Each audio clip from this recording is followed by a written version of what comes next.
नमस्कार, आप देख रहे हैं न्यूज इंडिया। आपके साथ मैं हूं मोनिका सिंह। पिछले लंबे अरसे से संविधान और लोकतंत्र पर हमले का आरोप झेल रही सत्तारूढ़ भारतीय जनता पार्टी ने संसद में इमरजेंसी पर ऐसे घेरा कि विवाद काफी ज्यादा बढ़ गया।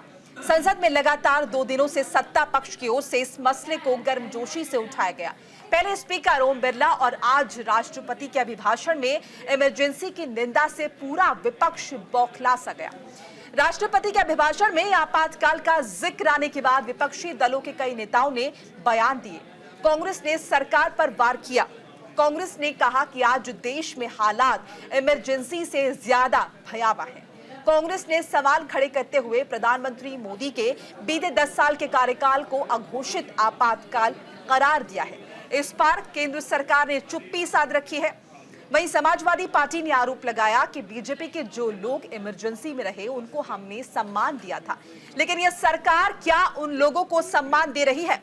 वहीं शिवसेना यूबीटी ने भी कहा कि 50 साल के बाद भी इमरजेंसी की बात करते हैं क्योंकि कोई और मुद्दा इनके पास नहीं है। आज हम इमरजेंसी पर सत्ता और विपक्ष में आर पार पर चर्चा करेंगे क्योंकि 18वीं लोकसभा में यह मुद्दा अब बड़ा बन गया है। इस पर संसद के सत्र के हंगामेदार होने के पूरे आसार हैं।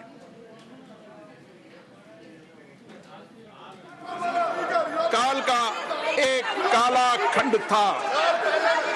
आपातकाल इमरजेंसी लगाने के बाद उस समय कांग्रेस सरकार ने कई ऐसे निर्णय किए जिन्होंने हमारे संविधान की भावनाओं को कुचलने का काम किया।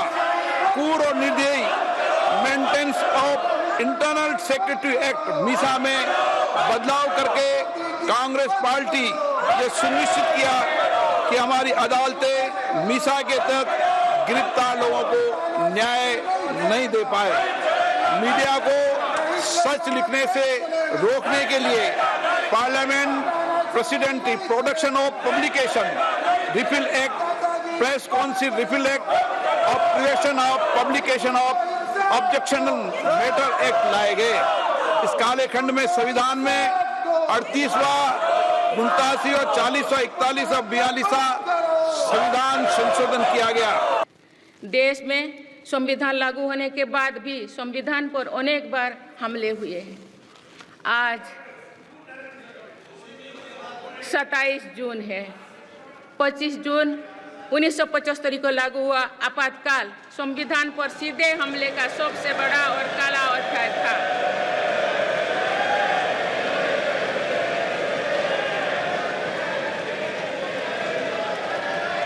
तो पूरे देश में हाहाकार मच गया था, लेकिन ऐसी असंवैधानिक ताकतों पर देश ने विजय प्राप्त करके दिखाया, क्योंकि भारत के मूल में गणतंत्र की परंपराएं रही है। मेरी सरकार भी भारत के संविधान को सिर्फ राजकाज का माध्यम भर नहीं मानती, बल्कि हमारा संविधान जन चेतना का हिस्सा हो, इसके लिए हम प्रयास कर रहे हैं। इसी ध्येय के साथ मेरी सरकार ने 26 नवंबर को संविधान दिवस के रूप में मानना शुरू किया है। एक थकी हुई, हारी हुई, लूली लंगड़ी सरकार की इच्छा शक्ति का अभाव देख रहा हूं। इसमें देश की बात, देश हित की बात तो है नहीं। इसमें स्वहित कैसे ये सरकार चले, कोई नई चीज नहीं, नीट का जिक्र नहीं, जिस तरीके से चुनाव में हुआ है उसका कोई जिक्र नहीं। प्रधानमंत्री जी को कहीं से कोई अफसोस नहीं है। इन्होंने तो एक रूटीन का अभिभाषण है। नहीं, ये तो परंपरा है, ये हमेशा होता है और हम लोग सब सुनते हैं उनका। वो दरअसल सरकार का भाषण होता है। नहीं, ये तो परंपरा है, ये हमेशा होता है और हम लोग सब सुनते हैं उनका। वो दरअसल सरकार का भाषण होता है। ये प्रेसिडेंट एड्रेस अब नहीं रहा है 10 साल से। ये मोदी एड्रेस रहा है, मोदी जी एड्रेस। क्या निकल कर आएगा? जो मोदी जी चाहते हैं वही निकल कर आएगा उनके स्पीच में। अल्पमत की सरकार है, मोदी जी बहुमत गंवा चुके हैं, उसका कोई जिक्र नहीं है। ये कोई मेजोरिटी नहीं है, ये बैसाखी पे चल रही सरकार है। 50 साल के बाद भी ये इमरजेंसी की बात करते हो, कोई मुद्दा नहीं है। इस देश में 10 साल से इमरजेंसी लगी है, वो निकालो।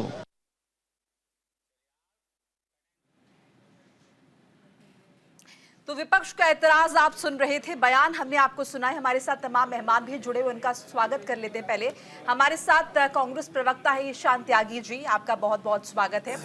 इसके अलावा प्रोफेसर भुवन भास्कर जोशी हमारे साथ, समाजवादी पार्टी के प्रवक्ता है। रंजन सिंह है हमारे साथ, प्रदेश महासचिव एलजेपी के। आप सभी का बहुत बहुत स्वागत है। पहले मैं रुख कर लेती हूँ ईशान त्यागी जी का। ईशान जी, क्या समस्या है कांग्रेस पार्टी को, किस बात का विरोध? क्या देश में आपातकाल नहीं था? नहीं, देखिए, विरोध इस बात का नहीं है। विरोध इस बात का है कि लोकसभा स्पीकर और राष्ट्रपति, ये सब ये जो जितने भी दोनों पद हैं, ये पार्टी से ऊपर हैं, ये किसी दलगत की राजनीति से ऊपर हैं। और इनको इस तरह के राजनीतिक मुद्दे को उठाना, जैसे कल लोकसभा स्पीकर ने भी किया, ओम बिरला जी ने भी किया और आज राष्ट्रपति जी ने भी किया, तो ये शोभा नहीं देता है इनके पद में। तो सारी बात कुल मिला के ये आ जाती है कि इस समय पिछले 10 साल से जो लोकतंत्र की हत्या चल रही है, जो लोकतंत्र के ढांचे पर प्रहार किया जा रहा है, तो उसको बचाने का काम कांग्रेस पार्टी करेगी और इंडिया गठबंधन करेगा संसद में। तो हम इस बात पे मुखरता से आवाज उठाएंगे और उठाते रहेंगे। अब आइए दूसरी बात पे। देखिए, लोकसभा स्पीकर बने ओम बिरला जी, ठीक है, पूरी जद्दोजहद हुई, सब कुछ हुआ, हमने एक्सेप्ट कर लिया कि वो लोकसभा स्पीकर बन गए। लेकिन आज एक ऐसा वाक्य हुआ जिसपे उनको शर्म आनी चाहिए। ऐसे दो वाक्य हुए ऐसे। एक तो पहला ये हुआ कि राष्ट्रगान के समय जब सबको अपनी जगह पे खड़े हो जाना चाहिए जब राष्ट्रगान शुरू होता है, और लोकसभा स्पीकर को ये पता होता है कि मिनट टू मिनट कार्यक्रम पता होता है, क्योंकि उन्हीं की अध्यक्षता में ये सब किया जाता है, उनको ये पता होता है कि किस समय राष्ट्रगान होगा। तो जब राष्ट्रगान शुरू हुआ तो वो चल के आ रहे थे, उस समय कैमरे के सामने, पीछे थे वो कुर्सी के, कुछ आगे चल के आ रहे थे। तो एक तो उनको इस बात पे शर्म आनी चाहिए। दूसरी बात ये है कि जब हमारे सांसद शशि थरूर जी आज शपथ ले रहे थे सांसदी की, तो उन्होंने बोला आखिर में निकलते हुए, जय संविधान।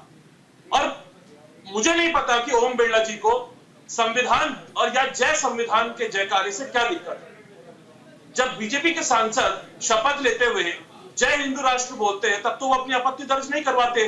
जब शशि थरूर जी ने जय संविधान बोला तो मुझे नहीं समझ आया कि उनको इस बात से क्या आपत्ति थी। और उसके बाद एक और विपक्ष के सांसद और कांग्रेस पार्टी के सांसद दीपेंद्र हुड्डा जी उस बात पे आपत्ति दर्ज करते हैं कि आपको क्या दिक्कत है इस बात से, आपको इस पे कोई आपत्ति नहीं होनी चाहिए। तो उनको वो बोलते हैं सलाह मत दिया करो। मैं उनको कोट कर रहा हूं, कोट अनकोट, सलाह मत दिया करो, चलो बैठ जाओ। तो अगर सरकार या बीजेपी बात करती है सहयोग की, सहमति की, तो चलो चुप करो, बैठ जाओ। हमारे साथ विजय शर्मा भी जुड़े हमारे साथ, भारतीय जनता पार्टी के प्रवक्ता है, उनका भी स्वागत करना चाहूंगी। विजय जी, आपका भी बहुत बहुत स्वागत है। इसके साथ हमारे साथ एक और मेहमान जुड़े, अश्विनी दुबे जी, जो कि वरिष्ठ अधिवक्ता है। आप सभी का बहुत बहुत स्वागत है। आप सभी की प्रतिक्रिया लेंगे। विजय जी, बहुत सारी जो है दिक्कतें हैं विपक्ष को और बहुत सारे इल्जाम आरोप भी लगाए गए हैं, लेकिन मैं भुवन जी से जानना चाहूंगी। भुवन जी, पहले आप बताइए कि क्या आपातकाल नहीं था? आपातकाल पर अगर भाषण में जिक्र हो रहा है तो इस पर दिक्कत कहाँ है? क्या आप इस इत्तेफाक नहीं रखते कि आपातकाल कभी रहा था देश में? देखिए, 50 साल पहले आपातकाल था और आपातकाल में जो लोग जेल गए थे उनको समाजवादियों ने भी सम्मान देने का काम करा। यानी आपने माना कि आपातकाल था?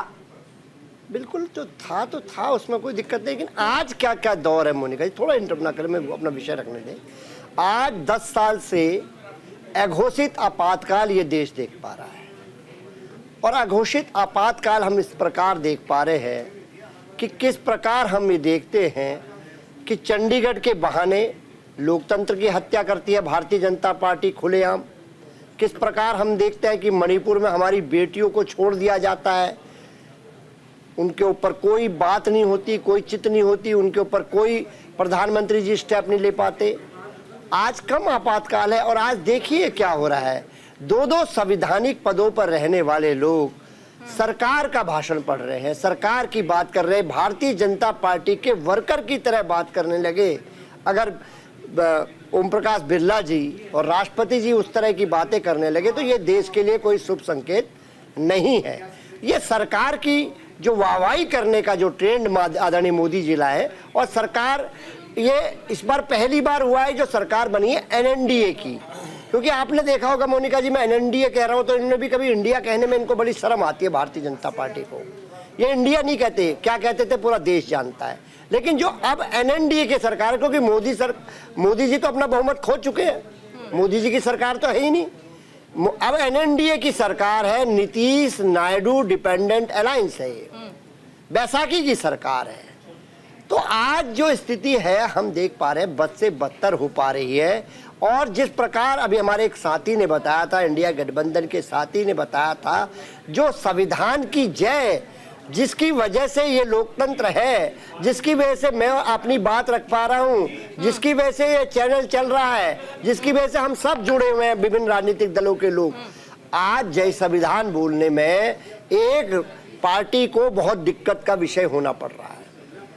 क्योंकि संविधान बचाने को, लोकतंत्र बचाने को, देश बचाने को तो इंडिया गठबंधन बना है।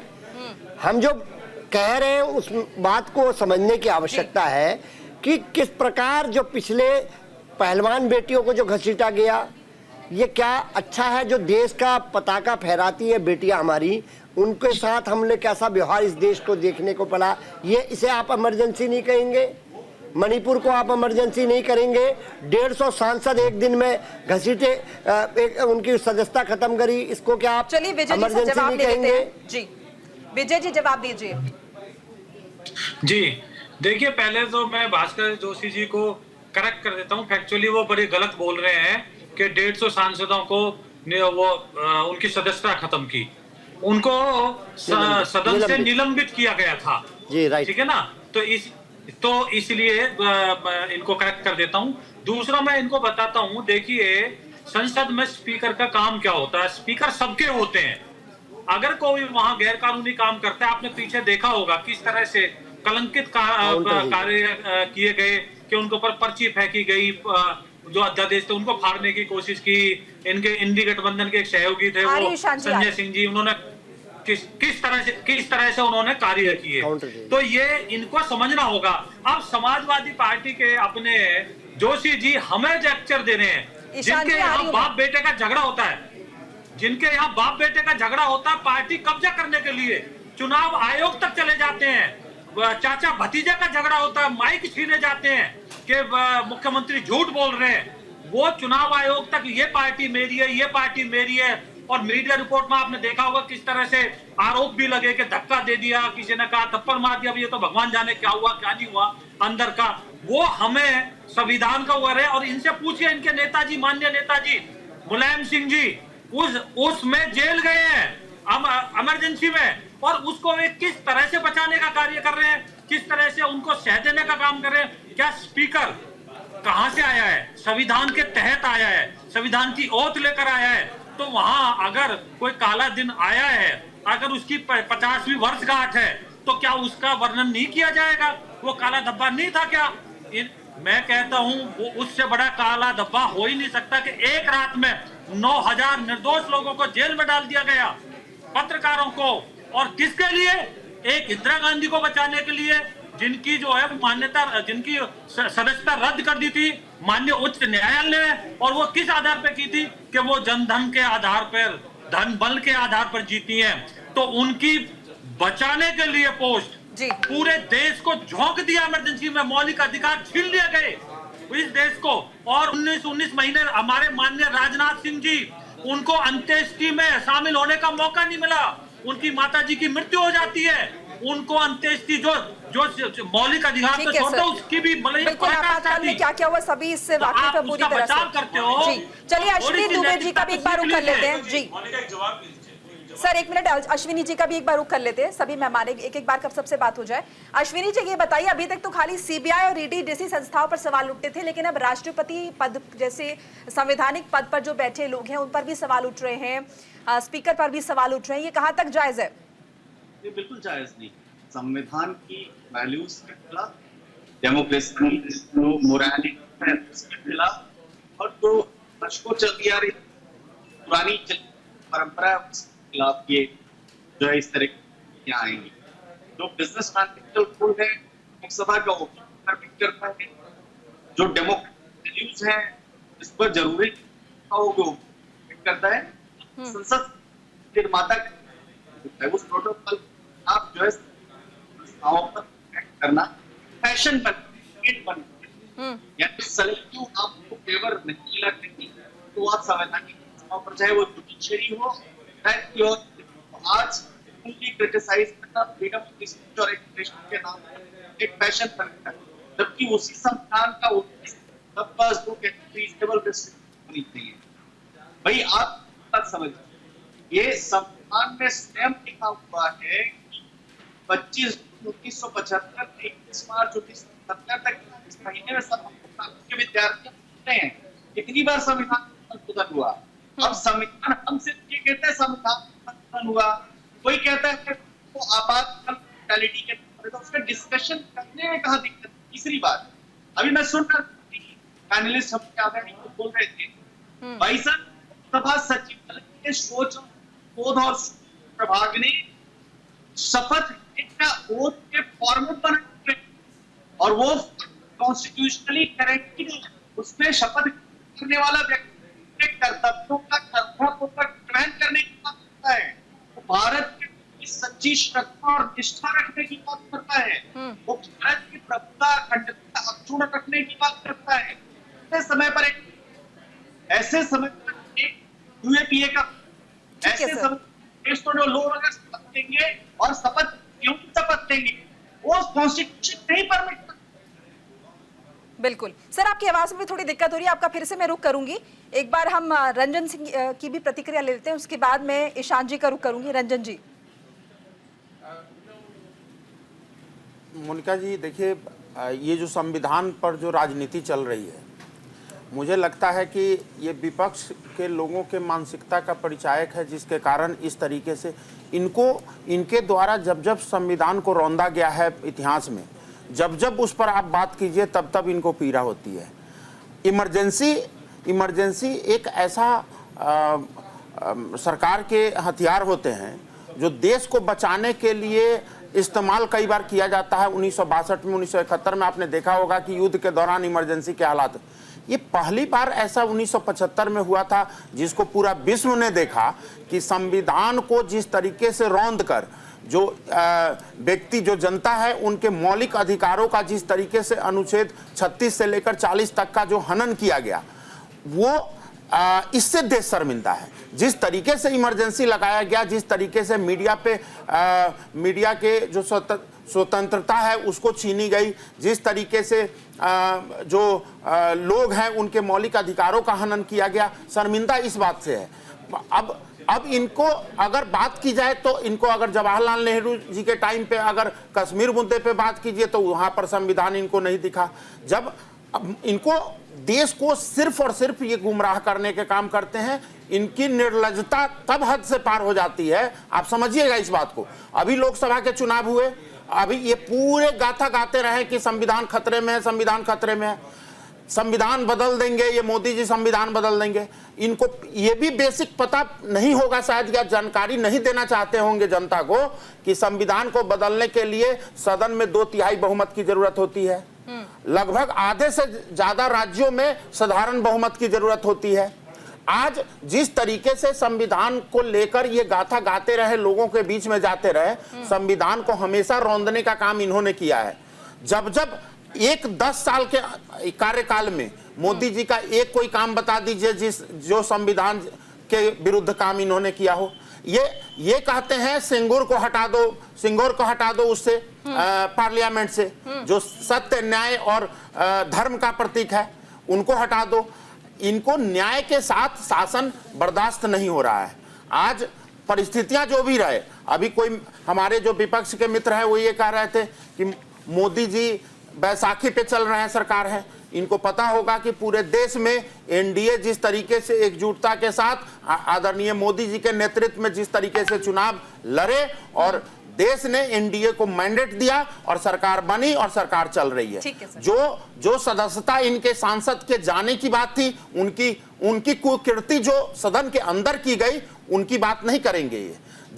जब इनकी कुकीर्ति जब सामने आनी प्रकट होती है तो ये संविधान की चोला ओढ़ लेते हैं। ठीक है। तो मैं ये कहना चाहता हूं कि ये संविधान का रोना बंद करें और ध्यान दें कि देश संविधान से चल रहा है और मोदी जी के नेतृत्व में न्याय की गाथा गाते हुए अंतिम व्यक्ति तक विकास पहुंच रहा है। चलिए ईशान जी का रुख कर लेते हैं। ईशान जी कुछ कहना भी चाह रहे थे, और देखिए ये भी लगातार कहा जा रहा है बीजेपी की तरफ से कि चूंकि आपको सिर्फ विरोध जताना है तो आप ये भी नहीं देख रहे कि किस मुद्दे पर जताना है, बस विरोध जताना है, हंगामा करना है, यही विपक्ष की मंशा जो है वो नजर आ रही है। ईशान जी। मोनिका जी देखिए, हमारे भारतीय जनता पार्टी के मित्र ने दो बहुत महत्वपूर्ण बातें बोली, मैं उसी पे एक बार आपको लेके आना चाहूंगा वापस से। उन्होंने बोला कि स्पीकर किसी दल का नहीं होता, सब दलों से बड़ा होता है। लेकिन जब वही स्पीकर रमेश बिदुड़ी द्वारा बोले गए एक दूसरे सांसद को अराजक टिप्पणी करता है तो उस पर क्या कार्रवाई करता है ये भी मुझे पता है। उसके साथ साथ मुझे ये भी बताएं, जब सीआरपीसी, आईपीसी और एविडेंस एक्ट कानून आपको हटाने थे और नए कानून आपको लाने थे तो उसके उनको पारित करने के लिए ना कोई चर्चा की गई और उसके बाद 146 सांसदों को निष्कासित करने का, निलंबित करने का काम किया गया भारतीय जनता पार्टी के, या छोड़ दीजिए स्पीकर के द्वारा। उसके बाद 3 काले कृषि कानून आए, 10 से 15 मिनट की भी चर्चा नहीं हुई और उसके बाद 10-15 मिनट में वो पास हो गए। तो इस तरह से ईशान जी ये बताइए, अभी आप स्पीकर को बता रहे भारतीय जनता पार्टी का स्पीकर, कल आप राष्ट्रपति को भी बताएंगे? नहीं, मैं राष्ट्रपति और स्पीकर को तो मैं बोल ही नहीं रहा हूँ कि ये किसी दल से, मैं तो खुद ही स्वीकार कर रहा हूँ ये दल से ऊपर है। लेकिन स्पीकर की जो अभी तक परिपाटी रही है, संसद चलाने का तरीका रहा है, उससे विपक्ष संतुष्ट नहीं है और उनको एक कॉन्फिडेंस विपक्ष में लेकर आना चाहिए। और देश की विपक्ष इस समय मजबूत है और विपक्ष देश की आवाज है, तो उनको कॉन्फिडेंस रीइंस्टेट करना चाहिए वापस से।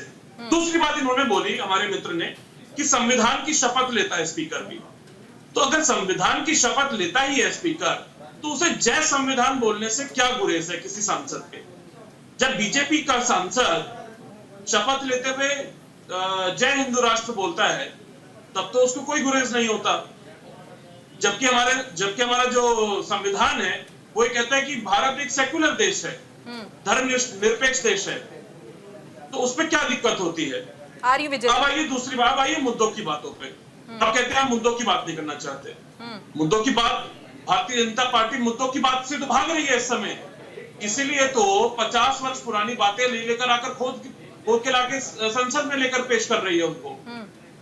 हम बात करना चाहते हैं नीट पे, हम चर्चा करना चाहते हैं पेपर लीक पे। पिछले 7 साल में 70 से ज्यादा पेपर लीक हो गए, लाखों बच्चों का भविष्य अधर में पड़ा हुआ है और अंधकार में पड़ा हुआ है और देश के भविष्य होते हैं बच्चे।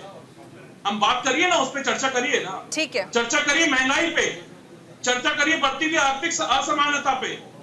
और मैं बता देता हूं, अभी हमारे साथी भी कह रहे थे कि पिछले 10 सालों में ऐसा क्या किया है मोदी सरकार ने जो संविधान पे हमला हुआ है। आप देखिए किस तरह से राज्यपाल राजनीतिक व्यक्ति की तरह एक्ट कर रहे हैं अपने अपने राज्यों में।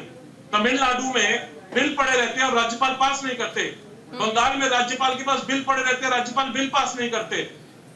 तो ये सब चीजें जो है ये देश के फेडरल ढांचे पे हमला है और प्रहार है सीधा सीधा लोकतांत्रिक ढांचे पे। बिल्कुल, और इसको चलिए इसका जवाब हम लेंगे विजय जी से। और रंजन जी आपकी प्रतिक्रिया भी मैं लूंगी। एक छोटा सा ब्रेक यहाँ पर अभी लेना होगा, ब्रेक के बाद हम फौरन हाजिर हो रहे हैं, आप कहीं मत जाइएगा, देखते रहिए इंडिया का सवाल। ब्रेक के बाद आप सभी का स्वागत है, आप देख रहे हैं इंडिया का सवाल, आपके साथ मैं हूं मोनिका। तो चर्चा को आगे बढ़ाते हैं, रुक करते हैं भारतीय जनता पार्टी के प्रवक्ता विजय शर्मा जी का। विजय जी, कांग्रेस पार्टी का कहना है, विपक्ष का कहना है कि आप लोगों के पास मुद्दों की कमी है, इसीलिए आज 50 साल पुरानी बात दोहरा रहे हैं, आपातकाल की बात कर रहे हैं। देखिए मोनिका जी, आप सवाल उठता है कि मौका क्या था? मौका था प्रोटेम स्पीकर चुनने का, इन्होंने अरंगा लगाया जो आज तक इतिहास में कभी नहीं हुआ। मौका था स्पीकर चुनने का, तो इन्होंने अरंगा अटकाया, इन्होंने अपना कैंडिडेट खड़ा किया और फिर इन्होंने आगे चुप लगा गई है। तो वहां जब चर्चा का समय आ गया, चर्चा कीजिए आप, अभी चर्चा का समय था कहाँ? तो ये तो संविधान को लेके चलते संविधान की इन्होंने की है, धज्जियां उड़ाई है। एक 24 घंटे में इन्होंने 9 सरकारें चुनी हुई गिराई है, 70 बार ये राष्ट्रपति शासन लगा चुके हैं। हमारा अगर जम्मू कश्मीर को छोड़ दें तो किसी हमने आज तक कोई राष्ट्रपति शासन नहीं लगाया।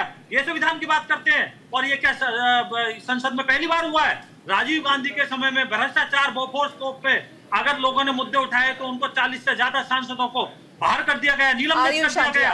ये इनकी बातें हैं। तो अब दूसरी ये बताते हैं कि किस तरह से परिवारवाद की उसकी बात करें। आप मुझे बताइए कि इनके नारे लगाते हैं क्योंकि कांग्रेस पार्टी मिली हुई है ओवैसी जी से, उनके ये कैंडिडेट खड़ा नहीं करते उनके साथ में, और वो कहते हैं जय फिलिस्तीन, कल को कोई नारा लगाएगा जय चीन, कल को कोई नारा लगाएगा जय पाकिस्तान। तो आप क्या करते हो? आपकी मिली वक्त उसके साथ और आप नारे लगवाते हो। आप जो है, जो भी देश की विरासत है, जो भी है, आप बताइए इंदिरा गांधी जी ने नहीं जोड़ा था क्या सेकुलरिज्म वर्ड?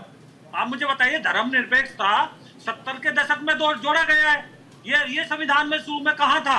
तो आपने जो है ये विकृत करने का काम, जो विकृत करने की कोशिश करते हो, देश को कमजोर करने की, आप मोदी को गाली देते हो, मोदी जी को आप नीच कहते हो। इससे ज्यादा आपको आजादी कहाँ मिलेगी, किस देश में मिलेगी?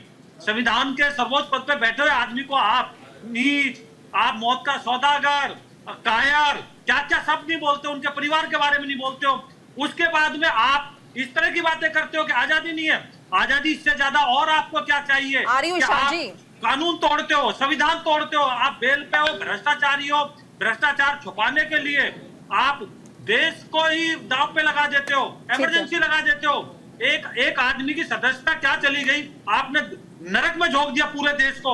आज भी वो कलंक है, आपने पाप किया है। पाप के लिए आप देश से माफी मांगिए संसद में खड़े होके।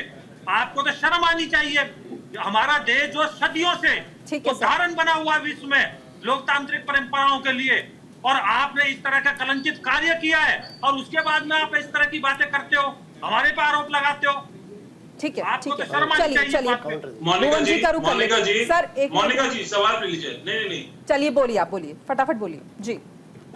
लगाए हैं, देखिए किस तरह से संवैधानिक संस्थाओं का दुरुपयोग पिछले 10 सालों में किया गया, किस तरह से ईडी सीबीआई आरोप पहले भी लगे, ये आपके कार्यकाल में भी लगाए आरोप लगे हैं। और उसके बाद बीजेपी ने, हमने देखा है किस तरह से प्रत्यक्ष रूप से ईडी सीबीआई इनकम टैक्स का दुरुपयोग करके महाराष्ट्र की सरकार गिराई, वहां पे इन्होंने कर्नाटक की सरकार गिराई, इन्होंने मध्य प्रदेश की सरकार, चुनी हुई सरकारें गिराने का इन्होंने काम किया है। दूसरी बात, भ्रष्टाचारियों की बात करते हैं। अरे किस बात भ्रष्टाचारी की बात कर रहे हैं? अजीत पवार की बात कर रहे हैं जो आज आपके साथ है, छगन भुजबल की बात कर रहे हैं जो आज आपके साथ है, हिमंता बिस्वा शर्मा की बात कर रहे हैं जो आज आपका मुख्यमंत्री बना हुआ है। तो भ्रष्टाचार पे पाठ पढ़ाना बहुत आसान है, बीजेपी के मित्र को मैं बता देता हूँ, लेकिन उसको अपने अंदर अमल करना, कि भ्रष्टाचारी को अपने से दूर रखना, आप करके देखिए ना। अगर आप इतने सत्ता लोभी नहीं है तो आप करके देखते ही बात। अब आइए दूसरी बात पे, इन्होंने आज की चर्चा में सुन लीजिए 51 मिनट का जो हुआ पूरा राष्ट्रपति महामहिम का जो भाषण था, और उसमें 73 मिनट प्रधानमंत्री मोदी जी को दिखाया जाता है, 6 मिनट सिर्फ नेता प्रतिपक्ष राहुल गांधी जी को दिखाया जाता है, 108 बार सरकार की तरफ कैमरा कर दिया जाता है, और केवल 18 मिनट बाद किस दृष्टि से आप सवाल उठा रहे हैं? कैमरा मूव कर दिया जाता है वो इतनी देर। बहरहाल चलिए एक बार भुवन जी की प्रतिक्रिया ले लेते हैं, फिर मैं रंजन जी के पास आ रही हूं। मोनिका जी मेरा छोटा सा 5 सेकंड में जवाब ले लीजिए प्लीज, छोड़ दूंगा मोनिका, क्योंकि इन्होंने बहुत गंभीर आरोप लगाए हैं। विजय जी बस एक बार कांग्रेस बीजेपी डिबेट करा रहे, मुझे बताना चाहता हूं जी, विजय जी एक ही करके अरे सर एक मिनट रुकिए। कैमरे लगे होते हैं विजय जी, आ रही हूं मैं आपके पास, आप अपनी बात रख लीजिएगा सर, सर बात रख लीजिएगा सर, और भी लोग हैं चर्चा में। आपके उसमें था जयललिता, आपके उसमें देखिए उस टाइम में थी, और आज देखिए कनिमोरी जो आपके विजय जी, ईशान जी रुक जाइए, वो अंदर गई थी, रुक जाइए सर, सर और भी लोग हैं चर्चा में। आपने शिकायत की थी, और आपके जो बड़े नेता पवन खेड़ा जी कहते हैं विजय जी, केजरीवाल जी अंदर गए, आपकी शिकायत पर गए, आप कहते हो ईडी का दुरुपयोग किया है, तो आप मुझे बताइए आपका स्टैंड क्या है? जी मुझे बता दीजिए आपका स्टैंड क्या है? या तो आपके बड़े नेता झूठ बोल रहे हो या आप गलत बोल रहे हो, आप मुझे बताइए सही कौन है?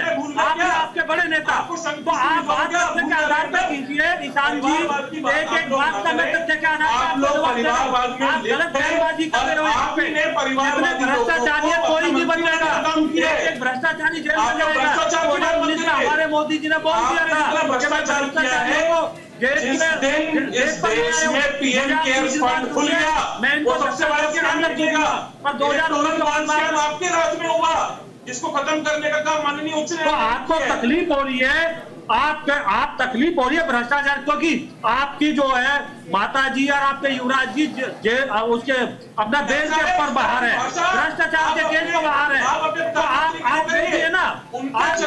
चलिए ठीक है सर, ईशान जी, विजय जी, और भी लोग हैं चर्चा में सर। एक मिनट ईशान जी, और भी लोग हैं चर्चा में, वो भी अपनी बात रख ले। कांग्रेस वर्सेस बीजेपी डिबेट थोड़ी है सर। रुक जाइए, भुवन जी बात रखिए अपनी। रुक जाइए सर, रुक जाइए, भुवन जी बात रखिए। माफी मांगनी चाहिए। ठीक है सर, ठीक है ईशान जी। अरे रुकिए सर, अपने देश को दुर्दशा में डाल दिया। मैं टीसीआर को बोल के वॉल्यूम डाउन कराऊं आपका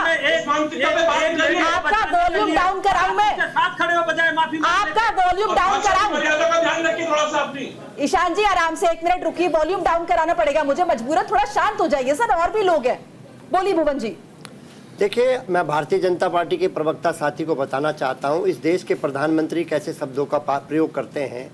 वो जर्सी गाय कहने का काम करते हैं, कांग्रेस की विधवा का कहने का काम करते हैं, 500 करोड़ की गर्लफ्रेंड कहने का काम करते हैं। ये देश के प्रधानमंत्री के शब्द है, जिससे पूरे विश्व में भारत की छवि को खराब होने का काम करा है। और ये जो सरकार है, ये लीक की सरकार है। पेपर लीक, मंदिर लीक, सब इनकी सरकार में हो रहा है। और मैं बताना चाहता हूं, इनके एक राज्यपाल थे भगत सिंह कोश्यारी जी, वो क्या काम करने का काम करते हैं, रात में चुनी हुई सरकार को अंधेरे में, रात के अंधेरे में शपथ दिलाने का काम करते हैं। ये बात करेंगे लोकतंत्र की, और ये बात करेंगे भ्रष्टाचार की।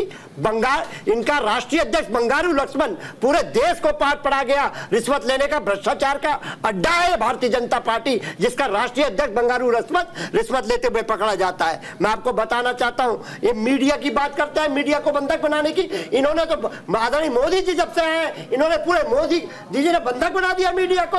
क्या बातें हो रही थी चुनाव में, 410 सीटें, 420 सीटें। आपसे किसने कहा मीडिया बंधक है? मैं आपको दिखाना चाहता हूँ, ये 410 सीटें दिखाने वाले मीडिया, मैं इनसे पूछना चाहता हूँ, ये टेंट की कुर्सियां ला रहे थे क्या? टेंट की कुर्सियां ला रहे थे क्या 410, 420 में? और लगी हुई थी चमचागिरी करने की मीडिया चैनल में। ये बंधक बना रखा है ये मोदी जी ने 10 साल से, हम देख पा रहे हैं इस बात को। और आपको बताना चाहता हूँ मैं, आप ये भ्रष्ट, इसके बाद संविधान बदलने की बात कौन कर रहा था? इनके सांसद कह रहे थे, अरुण गोविल कह रहे थे, इनके कर्नाटक के संविधान बदलना इतना आसान है क्या सर? बोल जाएगा संविधान बदल देगा। सुन लीजिए, जब मैंने बहुत देर वेट एंड वॉच करा। इनके नेता लोग कहते भारतीय जनता पार्टी के, हमको 400 सीटें इसलिए चाहिए ताकि हम संविधान बदल दे। तब विपक्ष ने कहा कि हम संविधान बदलना चाहते हैं, और इसको लेकर हम लोग जनता के बीच में गए। आज हमारे 37 के 37 सांसद वहां पर संसद में शपथ जब लेते हैं तो वो संविधान को लेते हैं, क्योंकि समाजवादी पार्टी संविधान बदलने वालों को जवाब देने का काम करा है। हम लोग लोकतंत्र की हत्या करने वालों को जवाब देने का काम करा हमने। निश्चित तौर पे जो लड़ाई थी संविधान बचाने की, लोकतंत्र बचाने की और देश बचाने की, उसको संविधान। आपको लग रहा है लोकतंत्र को खतरा है? लोकतंत्र खत्म हो गया, बिल्कुल खतरा है, ये संविधान खत्म हो गया है। बिल्कुल खतरा है, ये पूरे देश को चंडीगढ़ बना देंगे। अगर संविधान खत्म हो गया तो हम और आप बैठ के बात कैसे कर रहे हैं खुलेआम? अरे आप कैसी बात करिए? आपने पूरे इनके देखे नहीं अरुण गोविल की भाषा क्या थी कि मुझे 400 सीटें चाहिए, हमें संविधान बदलना में। ये सपा कह रही थी, ये कौन कह रहा था बताइए? ये इनके अरुण गोविल इनकी पार्टी के सांसद है कि नहीं बताइए? और ये भ्रष्टाचार की बात करेंगे, सारे भ्रष्टाचारियों को भारतीय जनता पार्टी के मोदी जी ने अपने साथ शामिल कर लिया। ये भ्रष्टाचार की बात करेंगे? ये वो बात करेंगे जिन्होंने इलेक्ट्रॉन बोर्ड के बहाने सबसे बड़ा भ्रष्टाचार विश्व का करा? ये लोग बात करेंगे? ठीक है, चलिए रंजन जी। देखिए, मुझे ये बौखलाहट समझ में नहीं आती है जब इनसे बात की जाए विपक्षियों से, तो ये जरूर अपनी बौखलाहट में शब्दों को रखते हैं। आप जरा सोचिए मोनिका जी कि इंदिरा गांधी, जवाहरलाल नेहरू से लेके इंदिरा गांधी, राजीव गांधी जी के कार्यकाल को याद कीजिए। ये तो कहते हैं रात के अंधेरे में हम बदल देते हैं सरकार। इन्होंने तो दिन दहाड़े चुनी हुई जनता के मैंडेट दिया हुआ सरकारें को बदल दिया या राष्ट्रपति शासन लगा दिया गया। ऐसे रौंदा है इन्होंने संविधान को, पीछे जाके देखिए तो इनके असली चरित्र का वर्णन किया जाएगा। मैं आपको ये एक चीज बता देना चाहता हूं, जितनी भी आरोप मर्जी लगा लीजिए, लेकिन मोदी जी पर तीसरी बार विश्वास अगर जनता ने जताया है ना, तो जनता के दिल में मोदी बसते हैं, और ये खौफ इनके अंदर से निकल नहीं पा रही है। मैं आपको एक बात और भी बता दूं, ये आप याद कीजिए इंदिरा गांधी जी के इंदिरा गांधी जी के सुनिए इंदिरा गांधी पहले मेरी बात सुनिए। इंदिरा गांधी के समय का याद कीजिए। प्रसार भारती में मैं आपको बता रहा हूँ, प्रसार भारती में विपक्ष को बुलाया नहीं जाता था।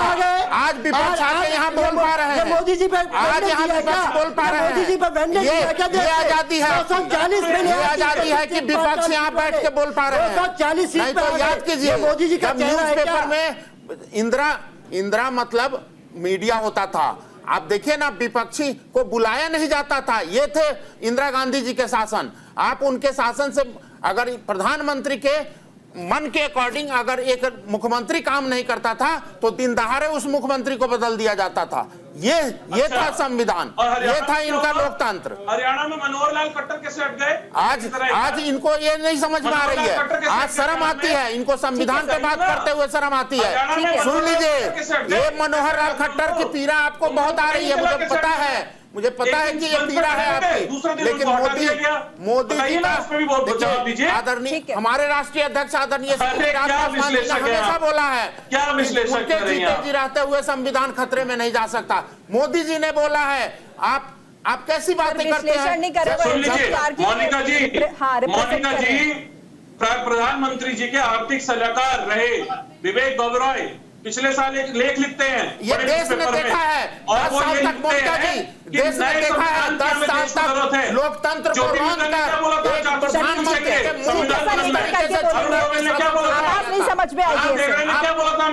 सर ऐसे कुछ समझ नहीं आएगा। जी के कार्यकाल को याद कीजिए। अरे सर संविधान खतरे में नहीं थी, उस समय लोकतंत्र खतरे में नहीं थी। जब सर एक मिनट अश्विनी दुबे जी का रुख कर लेते हैं। अश्विनी जी, बात बात पर संविधान की बात आ जा रही है। संविधान इतनी आसान चीज हो गई है, हर बात पे संविधान से खिलवाड़ हो रहा है। पहले संविधान से खिलवाड़ हुआ था, आज भी संविधान से खिलवाड़ हो रहा है, फिर संविधान से खिलवाड़ होगा।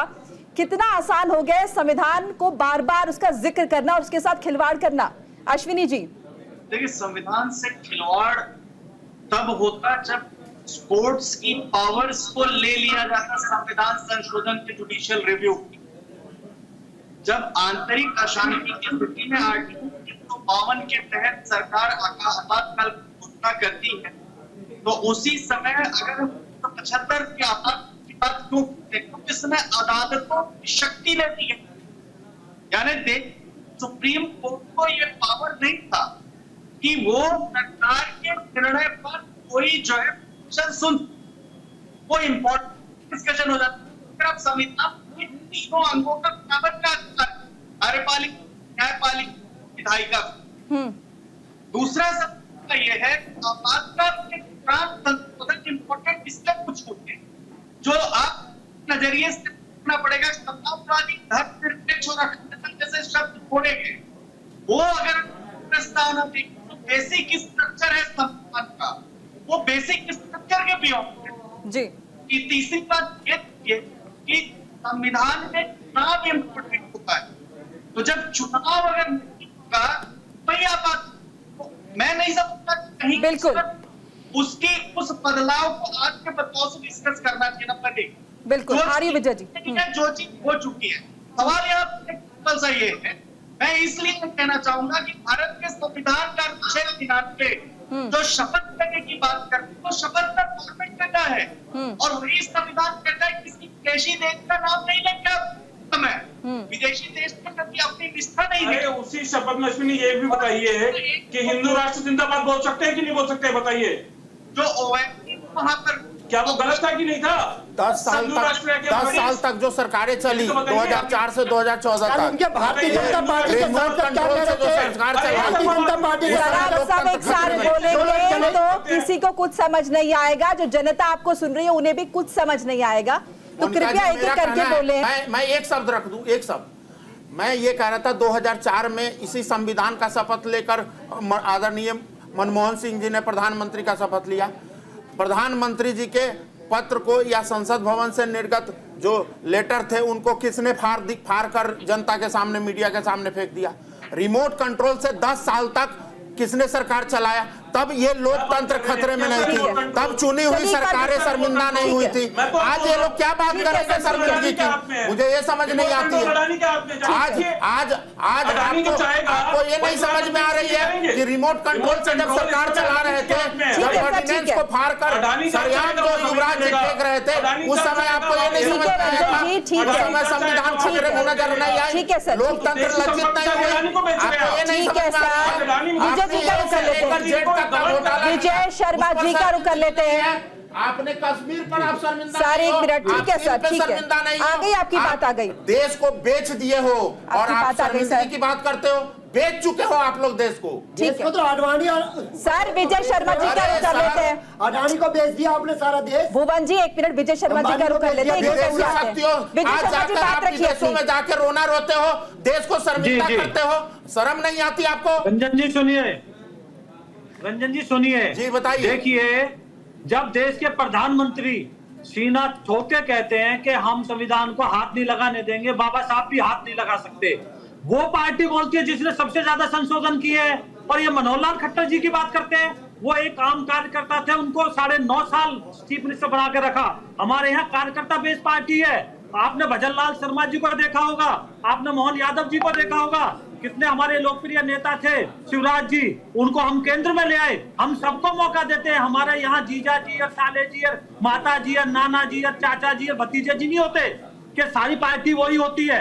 तो मैं आपको जवाब देना चाहता हूँ, यहाँ लोकतंत्र जिस तरीके से चलती है, यहाँ ये पार्टी बचाने के लिए, भ्रष्टाचार छुपाने के लिए नहीं करता कोई भी। अब आपको मैं दूसरी बातों का जवाब देना चाहता हूँ। सुनिए, आप कह रहे हो नीट की बात, हमने आज कानून हम लेके आए 10 साल की सजा, अब कोई जुर्रत नहीं कर पाएगा, 1 करोड़ रुपए का जुर्माना।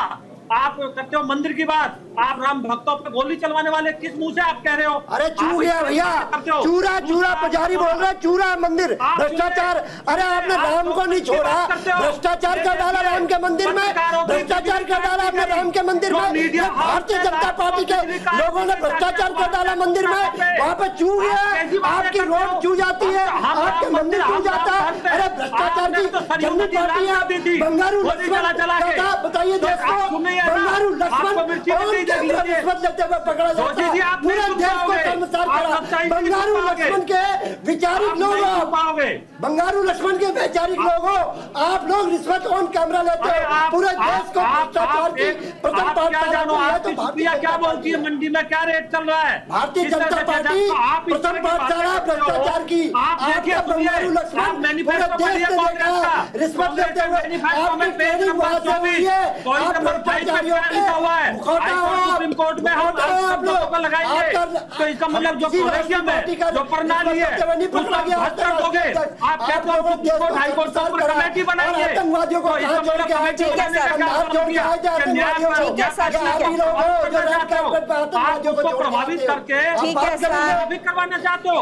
आप ईडी की बात करते हो, आप किसने संसद, आपने सबसे ज्यादा तहस नहस किया समाजवादी पार्टी। अरे आपने तो मंदिर को जुआ दिया, मंदिर में बाहर ठीक है सर, एक बार उठा लेते ईशान जी का, ईशान जी का कर लेते हैं, खा गए ईशान त्यागी जी का कर लेते हैं, मंदिर चू गया। ठीक है ठीक है ठीक है सर, नीतियों का विरोध करना अलग बात है, संसद की कार्यवाही बाधित करना अलग बात है, लेकिन आपको नहीं लगता कि जनता का हित सर्वोपरि है? इस तरह से बार बार अगर हंगामे की वेट संसद चढ़ती रहेगी तो कार्रवाई किस तरह से होगी? काम कैसे करेंगे आप लोग? इनके नेता ने बोला है, मोनिका जी, ईशान जी हो गया आपका, हो गया आपका। सर ईशान जी बात रख ले, सर ईशान जी बात रख ले, आप काउंटर कर लीजिएगा, ईशान जी बात रख ले, आप काउंटर कर लीजिएगा। ईशान जी बोलिए। थोड़ा सुनने का भी धैर्य रखिए। देखिए, विपक्ष इस समय, हम कांग्रेस पार्टी स्पेसिफिकली ये चाहती है कि इस समय चर्चा होनी चाहिए नीट एग्जाम पे, लेकिन सरकार नहीं करवाएगी, हमें मालूम है। उनको उनके बच्चों के भविष्य से, जो लाखों बच्चों का भविष्य है, उससे कोई सरोकार नहीं है, उससे कोई उनको मतलब नहीं है, वो नहीं करवाएगी नीट पर चर्चा।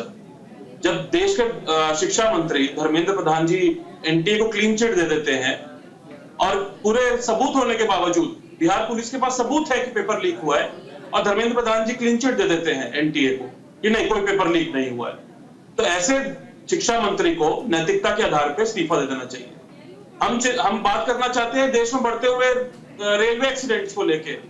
दुर्घटनाएं हो रही हैं, लाखों लोग उसमें, हजारों लोग मर रहे हैं, सर, और लेकिन उसके बाद अश्विनी वैष्णव सर, जी राष्ट्रपति ऐसे का ट्रेन भाषण लेके के चलते बीच में रहते हैं। चर्चा कैसे और करेंगे उसके बाद उसपे उनके नैतिकता के आधार पर इस्तीफा नहीं होता है।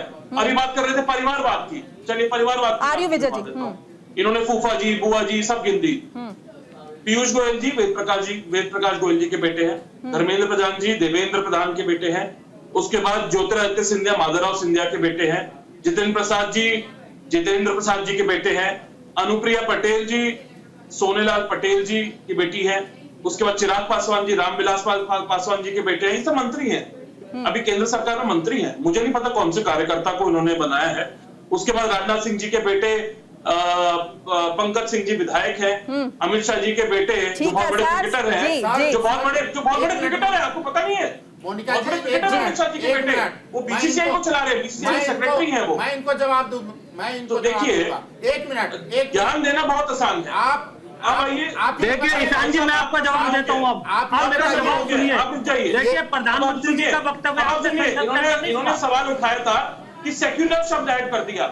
अरे आपको क्या बुरे से सेक्युलर शब्द से? एक क्रिकेट के पिच पर ऐसे बल्लेबाज को आप भेजे जा रहे हैं जो जीरो पे बॉल लेते जा रहे हैं, जीरो पे बॉल लेते जा रहे हैं। अरे लीडरशिप को पुरुष तो कीजिए। मुझे ये बताया कि देश सेक्युलर है या नहीं है? जो संविधान के साथ छेड़छाड़ करने की आपको क्या जरूरत थी? आप मुझे बताइए ईशान जी, आप बात करते हो रेल की, रेल को इलेक्ट्रीफाइड करने का हमने काम किया, आप नीति करते हो, हमने देखो सजा का प्रावधान उससे पहले तो रेल कोयले पे चल रही थी। 91 में, 93 में, और जब मीडिया में आप आई तो नहीं पता कि 2014 के बाद शिक्षा मंत्री ने 2014 के बाद मोदी जी आए मौके पर सारा जायजा ले रहे, इससे ज्यादा संवेदनशील ईशान जी आप ये भी बोलने लगोगे 2014 के बाद पेपर नहीं शुरू हुए देश में, उससे पहले पेपर नहीं होते थे। देश ने आपकी आंखों में पट्टियां बंधी हुई है, तो आप की भूमिका निभाइए। जो घमंड है उसको जनता ने तोड़ने का काम किया है। आपके अंदर जो घमंड अभी आ गया है जो है वो लोकतंत्र का मंदिर है। तो इस तरह से जो है नहीं काम चलता है। तो आपकी मैं एक एक बात का जवाब, आप तथ्य के आधार पर बात ही नहीं कर रहे हो। आप तो सारी बात आरोप लगाते हो, भाग जाते हो, जैसे राहुल जी ने। नहीं बताइए ना, बताइए। ठीक है सर, वक्त की कमी है sir. 10 second Ranjan Singh, 10 second. इन्होंने अभी बोला, हमारे कांग्रेस के मित्र ने बोला कि परिवारवाद का ये डेफिनेशन दे रहे थे थोड़ी देर पहले। हमारे यहाँ ऐसे परिवारवाद नहीं है जो आप क्रिकेट के पिच पे उतारते हो, जीरो पे बोल्ड हो जाता है, फिर भी उसे बैटिंग करने का मौका देते हो। अरे वो इंदिरा गांधी और राजीव गांधी का आत्मा भी शर्मिंदा होंगे जो जाके अमेठी में भी हारने का काम कर दिया। आपको जनता ने बार बार नकारा है, बार बार आप जनता के बीच में जा रहे हो।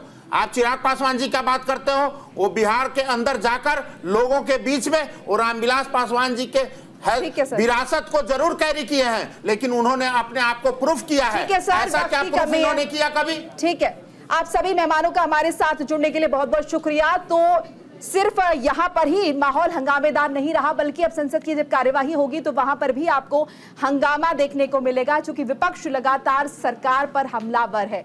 बहरहाल इस बुलेटिन में फिलहाल इतना ही। लगातार खबरों के लिए आप देखते रहिए न्यूज़ इंडिया। नमस्कार।